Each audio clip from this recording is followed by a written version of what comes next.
வணக்கம்.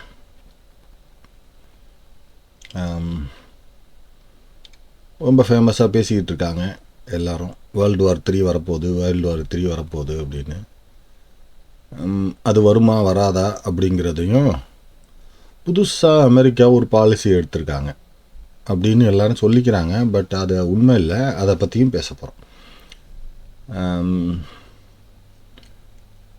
இதுதான் அமெரிக்கா. இது நார்த் அமெரிக்கா, இது சவுத் அமெரிக்கா தெரியும் எல்லாருக்கும். இங்கே எதுக்காக இதை குறிப்பிடுறேன் அப்படின்னா,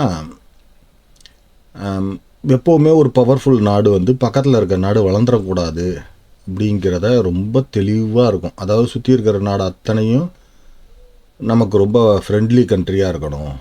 அப்போ அதாவது நம்ம நட்பு நாடாக இருக்கணும், இல்லைன்னா நம்மளை தாக்க முடியாத அளவுக்கு இருக்கணுங்கிறத ரஷ்யா ரொம்ப நாள் ட்ரை பண்ணாங்க. அது முடியலை அவங்களால. ஆப்கானிஸ்தான் பக்கத்தில் இருக்க நாடுகள்லாம் ட்ரை பண்ணாங்க, அதெல்லாம் முடியலை. இன்னொன்று அவங்கள வந்து போட்டு கொன்று கூச்சிட்டாங்க. எப்படி கூச்சிட்டாங்கன்னா, ஆரம்பித்த நாள்லேருந்து, அதாவது செகண்ட் வேர்ல்டு வார் முடிஞ்சதுலேருந்து உட்காந்தா தப்பு, நின்னா தப்பு. அதாவது இந்த என்ன சொல்லுவாங்கல்ல நம்ம ஊரில், மாமியார் பண்ணால் எல்லாம் நல்லது, மருமக பண்ணால் எல்லாமே தப்பு அப்படிங்கிற மாதிரி அந்த கணக்கில் அமெரிக்கா ஊரில் இருக்கிற அத்தனை நாட்டிலையும் போய் இந்த வியட்நாம் போர்லாம் கேள்விப்பட்டிருப்பீங்க. அதெல்லாம் வந்து கொடுமையோட உச்சி. இவங்க அத்தனை நாட்டிலையும் அதெல்லாம் பண்ணுவாங்க. ஆனால் ரஷ்யா ஒன்று பண்ணுச்சுன்னா போதும், உடனே அவங்க மேலே சாங்ஷனு. ஏன்னா அவங்களுக்கு இந்த அளவுக்கு அவங்களுக்கு இன்ஃப்ளூயன்ஸ் இருந்துச்சு. இதுக்கு ஜால்ரா அடிக்கிறதுக்கு ஒரு குரூப் இருந்துச்சு. என்ன குரூப்பு? யூரோப்பு. என்ன அதே மாதிரி ஜால்ரா மட்டும் அடிக்கலை. யூரோப்பை, அதாவது அமெரிக்காவை ஏற்றி விட்டு அவங்களும் நல்லா சொகுசு வாழ்க்கையை வாழ்ந்துக்கிட்டு இருக்காங்க. இன்றைக்கி வரைக்கும் அப்படி தான் வாழ்ந்துக்கிட்டு இருக்காங்க. அவங்களாம் தனியாக இருந்தால் ஒழுக்கமாக இருப்பாங்க, கொஞ்சம் ஒழுக்கமாக இருப்பாங்க.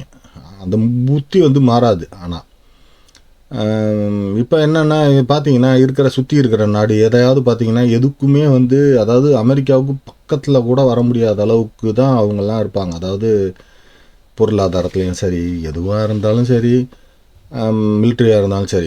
இப்போ கனடாலாம் ஏன் விட்டு வச்சுருக்காங்கன்னா, ஒரு நாள் கூட தைரியமாக கனடாவை வந்து எதிர்த்து அமெரிக்காவை பேசிடுறாது.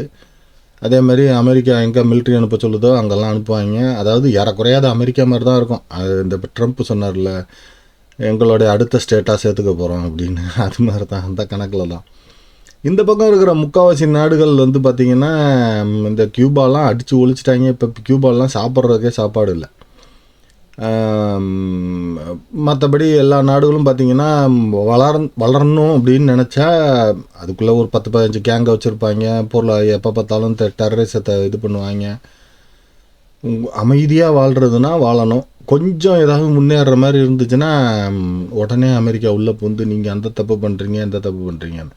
இங்கே அவங்களுக்கு இருக்கிற ஒரே ஒரு த்ரெட்டுன்னு பார்த்தீங்கன்னா, அதெல்லாம் த்ரெட்டே கிடையாது, சும்மா தட்டி வைக்கிறதுக்காக. இந்த வெனிசுவேலா என்ன மேட்டர்னா, வெனிசுவேலா வந்து நிறையா பெட்ரோல் வச்சுருக்காங்க. அவங்கள கொஞ்சம் தட்டினா அதாவது வளராமையும் பார்த்துக்கலாம், அதே சமயம் நம்ம கண்ட்ரோலுக்குள்ளேயும் இருக்கலாம் அப்படிங்கிறது தான் இது மேட்ரு. ஸோ சுற்றி இருக்கிற எந்த கண்ட்ரியும் அமெரிக்காவுக்கு ஈக்குவல் கிடையாது. ஈக்குவல்லாம் இல்லை, அதாவது கால் தூசிக்கு கூட பெறாது. ஒரே நாளில் அமெரிக்கா எல்லாரையும் முடிச்சு விட்ருவாங்க. இந்த பக்கம் இதெல்லாம் வந்து அமெரிக்கா என்னென்னலாம் பண்ணுச்சு, பக்கத்தில் இருக்க நாடுகள் வளர்கிற மாதிரி இருந்துச்சுன்னா அப்படிங்கிறதுக்கு ஒரு லிஸ்ட்டு. இதெல்லாம் யார் யாரெல்லாம் தப்பிச்சாங்கங்கிறதுக்கு ஒரு list. Canada, Mexico, Brazil, Chile, Colombia, இவங்கெல்லாம் வந்து தப்பிச்சிட்டாங்க. ஆக்சுவலாக இந்த கொலம்பியாவிலேருந்து தான் ட்ரக்கு நிறையா வெளியில் வருதுன்னு சொல்கிறாங்க. ஆனால் ஒரு பிரச்சனையும் வராது. ஏன்னா நீ என்னோடய ஃப்ரெண்டாக இருந்தீங்கன்னா நீ என்ன வேணாலும் விற்றுக்கலாம். அதுதான் கணக்கு அமெரிக்காவை பொறுத்த வரைக்கும். இதுதான் யூரோப்பு. இப்போ யூரோப்பை வந்து இவங்க என்ன நினைக்கிறாங்கன்னா, யூரோப் வந்து இப்போ திருப்பி ஒரு விஷயம் நல்லா ஞாபகம் வச்சுங்க. இந்தியா மாதிரியோ இல்லை மற்ற நாடுகள் மாதிரியோ தனி ஒரு ஆள் வந்து அமெரிக்காவில் முடிவு எடுக்க மாட்டாங்க. எப்போவுமே அவங்க வந்து ஒரு கமிட்டி மாதிரி வச்சுருப்பாங்க. அதை வந்து ரெகுலராக ரிவைஸ் பண்ணிக்கிட்டே இருக்கும் ஸ்ட்ராட்டஜியை. அவங்க ரொம்ப நாளாகவே அந்த இது வந்து என்ன சொல்லிக்கிட்டு இருக்காங்கன்னா, இந்த யூரோப்பியன் கண்ட்ரிஸ் எல்லாம் நம்மளை பயன்படுத்திக்கிறாங்க, உண்மையாக நமக்கு நட்பாக எந்த நாடுமே இல்லை அப்படிங்கிறது தான் அவங்களுடைய கான்செப்ட். ஆனால் வந்து போனதில் பைடன்லாம் வந்து பயங்கர ஈயும் பீயுமாக இருந்தாரும்பாங்க, அந்த மாதிரி இருந்தார். இவர் வந்து ட்ரம்ப் வந்து இப்போ அந்த டாக்டரின் வெளியில் வந்திருக்கு. அவங்க என்ன நினைக்கிறாங்கன்னா, அதாவது அவங்க அந்த மிலிட்ரி என்ன நினைக்குதுன்னா, மிலிட்ரியோ அந்த அந்த குழுவோ என்ன நினைக்குதுன்னா, போலண்டு, ஹங்கேரி, இட்டாலி இவங்க மூணத்தையும் அந்த யூரோப்பியன் யூனியனில் இருந்து பிரிச்சுட்டு இவங்களோட மட்டும் தனியாக நம்ம வந்து வர்த்தகம் பண்ணணும் அப்படின்னு நினைக்கிறாங்க. அது ஏன் அப்படிங்கிறத பார்ப்போம். அது மேட்ரு என்னென்னா, இப்போ அது World War III கூறாங்கல்ல, அது World War III இப்போ வரப்போகுதுங்கிறத பற்றி அவங்க பேசலை. பிற்காலத்தில் வந்துச்சுன்னா இதில் வந்து இவங்கெல்லாம் வந்து நோட்டிசபிள் பிளேயர்ஸே கிடையாது. இந்த யூரோப்புங்கிற இந்த இவ்வளோண்டு ஒரு இந்தியாவில் ஒரு 10 ஸ்டேட்டை சேர்த்தோம்னா யூரோப்பு முடிச்சு போயிடும். அந்த அளவுக்கு தான் சின்ன நாடு, சின்ன கண்ட்ரி. ஆனால் இவங்க படுத்துகிற பாடு இருக்குல்ல, உலகத்தை ஃபுல்லாக எல்லா ஊர்லேயும் கலவரத்தை ஏற்படுத்துவாங்க. எல்லா ஊருக்கும் இவங்க தான் டெரரிசத்தை இது பண்ணுவாங்க. ஆஃப்ரிக்கா ஃபுல்லாக கண்ட்ரோலில் வச்சுருக்காங்க. அமெரிக்காவையும் இங்கே பாருப்பா நம்ம ரஷ்யாவை அடிக்கணும், ரஷ்யா ரொம்ப மோசம் அப்படின்னு சொல்லி காமெடி பண்ணிக்கிட்டு இருக்காங்க. இதில் இங்கே ஒரு ஜோக்கு உண்டு. இந்த 91 வந்து ரஷ்யா வந்து, அதாவது யூஎஸ்எஸ்ஆர் வந்து துண்டு துண்டாக உடஞ்சிச்சு. அப்போ துண்டு துண்டாக உடஞ்சி எல்லாம் காணாமல் போகும்போது இவங்கெல்லாம் வந்து இந்த அணு ஆயுதங்கள்லாம் வந்து ஒழுங்காக பாதுகாத்துக்குங்கன்னு பயங்கரமாக அமெரிக்காவும் இவங்களும் பேசிக்கிட்டாங்க. அப்போ இருந்த பிரசிடெண்ட் இங்கே மச்சத்தோடு இருப்பார். நீங்கள் பார்த்துருந்தீங்கன்னா தெரியும், அவருக்கு இந்த இடத்துல தலையில் இவ்வளோ பெரிய மச்சம் இருக்கும் அவருக்கு. அவர் வந்து அமெரிக்கா கிட்ட கேட்டிருக்காரு, அதான் நான் எங்கள் நாடு தான் வந்து யுஎஸ்எஸ்ஆருக்கு தானே பயந்து நேட்டோன்னு ஒன்று உருவாக்குனீங்க. யுஎஸ்எஸ்ஆர்னால் எல்லாம் சேர்ந்த நாடுகள், அதாவது இந்த உஸ்பெகிஸ்தான், அத்தஸ்தான், இந்தஸ்தான், அது மட்டும் இல்லாமல் இந்த லுத்வேனியா, லத்வியா இதெல்லாம் சேர்ந்தது தான், இந்த உக்ரைன் எல்லாம் சேர்ந்தது தான் யுஎஸ்எஸ்ஆராக இருந்துச்சு. அதுவும் அவ்வளோ பெருசு. எங்களுக்கு பயந்து தானே நேட்டோன்னு ஒன்று உருவாக்குறீங்க. இப்போ தான் நாங்கள் தான் தனித்தனியாக சின்ன சின்ன நாடாக பிரிஞ்சுட்டோமே, எங்களையும் நேட்டோவில் சேர்த்துக்குங்களேன். உண்மையாகவே நான் பொய்யெல்லாம் சொல்லலை, உண்மையாகவே அப்படி தான் கேட்டாராம். அவங்க உடனே ஐயோ எங்களுக்கு எதிரின்னு ஒருத்தர் வேண்டாமா அப்படின்னு சொல்லிட்டு இவரை சேர்த்துக்காமல் விட்டுட்டாங்க. அப்போ சரிங்களா, உண்மையாகவே அவர் கேட்டார் எதுக்கு இதை சொல்ல வரேன் அப்படிங்கிறத. இப்போ இந்த சைடு பார்த்தீங்கன்னா தைவான் பிரச்சனை, ஜப்பான் வந்து சவுண்டு விட ஆரம்பிக்கிறாங்க. யூஸ்வலாக ஜப்பான் வந்து சவுண்டு விட மாட்டாங்க. இது நிறைய பேர் பேசுகிறத கேட்டிருப்பீங்க. இப்போ ஏன் வந்து ஜப்பான் வந்து சவுண்டு விடுறாங்கன்னா, ஆக்சுவலாக அவங்களுக்கும் இப்போ பிரச்சனை வருது. என்ன பிரச்சனைனா, இந்த தைவான் வந்து அடிபட்டுச்சுன்னா, இந்த தைவான் காணாமல் போச்சுன்னா இது சவுத் சைனா சி வந்து பெருசாச்சுன்னா இந்த இடம் ஃபுல்லாக வந்து ஜப்பானுடைய கடல் பகுதிக்கு பக்கத்தில் வந்துடுவாங்க சைனா. இப்போ இந்த புதுசாக ஒரு அறிக்கை விட்டுருக்காங்கன்னு சொன்னேன் இல்லையா, இந்த தேர்ட் வேர்ல்டு வார்னு வந்தால் எப்படி இருக்கும், அதில் வந்து யூரோப்பியன் கண்ட்ரிஸை பிரிக்கணும் அப்படின்லாம் பேசிக்கிறாங்கன்னு சொன்னேன் இல்லையா. அதில் முக்கியமான ஒரு கருத்து என்னென்னா, அவங்க கண்டுபிடிச்சிருக்க ஒரு விஷயம் என்னென்னா, ரஷ்யா அமெரிக்காவை அட்டாக் பண்ணாது, எந்த காலத்துலேயும் அட்டாக் பண்ண முடியும். இருக்கிறதுலையே ஒரே ஒரு கண்ட்ரி இன்றைக்கி வரைக்கும் அமெரிக்காவுக்கு ஓரளவுக்காவது சண்டை போட முடியும்னா அது ரஷ்யா தான். ஆனால் அது அட்டாக் பண்ண விரும்பாது. ஏன்னா பொருளாதாரம், மக்கள், இவ்வளோ நாள் தான் மக்களை கஷ்டப்படுத்திக்கிட்டு காமெடி பண்ண முடியும். இந்த மாதிரி நிறைய விஷயங்கள் வந்து ரஷ்யாவை வந்து ரொம்ப சப்மிசிவாக போகிறதுக்கு ரெடியாக இருக்காங்க. சப்மிசிவாக இல்லை, பட் இட்ஸ் ஓகே ஃப்ரெண்டாக, அப்படி இந்த கனடா மாதிரி ஒரு பார்ட்னராக இருக்கிறதுக்கு ரெடியாக இருக்காங்க. இங்கே எல்லா இடத்துலையும் உதார் விட்டுக்கிட்டு இருக்க ஒரே ஆள் வந்து அதே மாதிரி அட்டாக் பண்ணுறதுக்கு தகுதியாக இன்னொரு ஆள் வந்து ரஷ்யாவுக்கு ஈக்குவலாக சக்தி வாய்ந்த ஒரு ஆள்னா சைனா. இப்போ அந்த டாக்டரின் என்ன சொல்லுதுன்னா, நமக்கு ரஷ்யானால த்ரெட்டு கிடையாது, நமக்கு இருக்கிற ஒரே த்ரெட்டு வந்து சைனா தான். ஸோ சைனாவை கண்டெயின் பண்ணணும் அப்படின்னு. இப்போ உங்களுக்கு புரிஞ்சுருக்கும் இப்போ ஏன் வந்து புத்தினுக்கு ஆதரவாக ட்ரம்ப் பேசுகிறாரு அப்படின்னா, ஏற்கனவே அவங்க டாக்டரின் அதை தான் சொல்லுது. புத்தினால பிரச்சனை கிடையாது, சைனா தான் பிரச்சனை அப்படின்னு சொல்லுது. ஸோ இங்கே நம்ம பார்க்க வேண்டியது, இந்த சைடில் ஜப்பானோட க்ளோஸாக இருக்காங்க யுஎஸ்ஏ. அந்த சைடில் யூரோப்பியன் கண்ட்ரீஸில் நிறைய கண்ட்ரிஸ் வந்து அமெரிக்கா என்ன சொல்லுதோ செய்யும், இல்லைனாலும் வேறு வழி இல்லை, சொன்னதை செஞ்சுட்டு போக வேண்டியது தான். இந்த சைடு அமெரிக்கா எல்லாரும் வரிசையாக ரெடியாக இருக்காங்க. இந்த சைடு அதாவது இந்தியா, இந்த சைடில் இருக்கிற நாடுகள்லாம் வந்து சைனாவோட எந்த நாடும் போகாது. அதாவது சைனா ஏதாவது சண்டைன்னு வந்துச்சுன்னா சைனாவோட எந்த நாடுமே சேராது. எல்லா நாட்டோடையும் சைனாவுக்கு பிரச்சனை இருக்குது. எய்தர் கடனை கொடுத்து மிரட்டி வச்சுருக்காங்க, இல்லைன்னா பார்டர் பிரச்சனை, இல்லைன்னா இது இந்த ஃபிலிப்பைன்ஸ்லாம் எப்போ பார்த்தாலும் இந்த இது அந்த சவுத் சைனாச்சு எங்களுக்கு தான் சொந்தம்னு இவங்க 2 பேரும் மாற்றி மாற்றி அடிச்சுக்கிட்டு இருப்பாங்க. ஸோ இப்போ வேர்ல்டு வார் 3ன்னு ஆரம்பிக்காது. ஏன்னா சைனாவுக்கு யாரும் சப்போர்ட் பண்ணுறதுக்கு ரெடியாக இல்லை. சைனாவும் ரொம்ப க்ளோஸாலாம் இல்லை, அமெரிக்கா அளவுக்கு க்ளோஸாக. இது ரஷ்யாவும், அதாவது பார்டரை சொல்கிறேன் நான், பார்டரில் வந்து ரஷ்யா அளவுக்கு ரொம்ப க்ளோஸாலாம் கிடையாது. ரஷ்யா பார்த்திங்கன்னா இங்கே வரைக்கும் வருது பார்த்தீங்களா, இங்கேருந்து இங்கே அட்டாக் பண்ணலாம், சரியா? ஆனால் சைனாவுக்கு அடுத்து பார்த்திங்கன்னா இந்த சைடில் இங்கே ஜப்பான் வருது.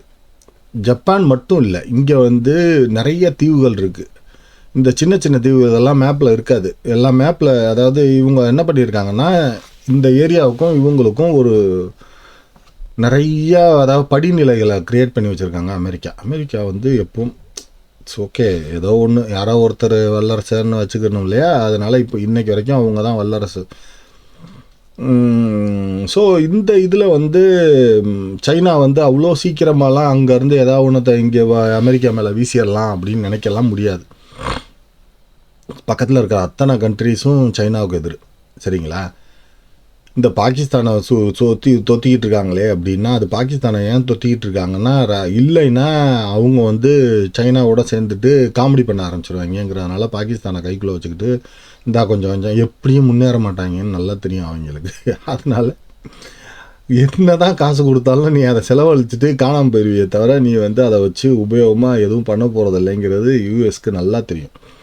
அதனால் அதை பற்றியெல்லாம் அவங்க கவலைப்படல. நீ வாங்கிக்கிறியா, ஃப்ளைட் வாங்கினாலும் ஓட்ட தெரியணும்ல உனக்கு, நீ எங்கேயா கொண்டு போய் விழுந்துட்டு தான் வருவேன் அப்படிங்கிற கான்செப்டில் தான். ஸோ இப்போ பார்த்தீங்கன்னா ரஷ்யா நான் சொன்ன மாதிரி தான், அவங்க இந்த டாக்டரினும் அதை தான் சொல்லுது, ரஷ்யாவோட நிலைமையும் அதுதான்.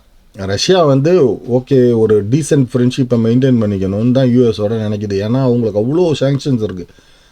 அதான் சொன்னேன் இல்லையா, செகண்ட் வேர்ல்டு வாரில் வந்து எப்போ பார்த்தாலும் சாங்ஷன்ஸ் போட்டு அதை வளர்ந்துடவே கூடாது. ஏன்னா வளர்ந்துட்டா ஆக்குப்பை பண்ணிடுமோ, நம்மளோட சண்டைக்கு வந்துடுமோங்கிற அந்த ஒரு பயத்தில் கண்டினியூஸாக போட்டு வச்சுருக்காங்க. இங்கே இருக்கிற அத்தனை நாடுகளும் சைனாவோட யூஎஸை பிடிக்கலைங்கிறதெல்லாம் கான்செப்ட் வேறு. பட் ஆனால் சைனாவோட அவங்களுக்கு ரொம்ப இது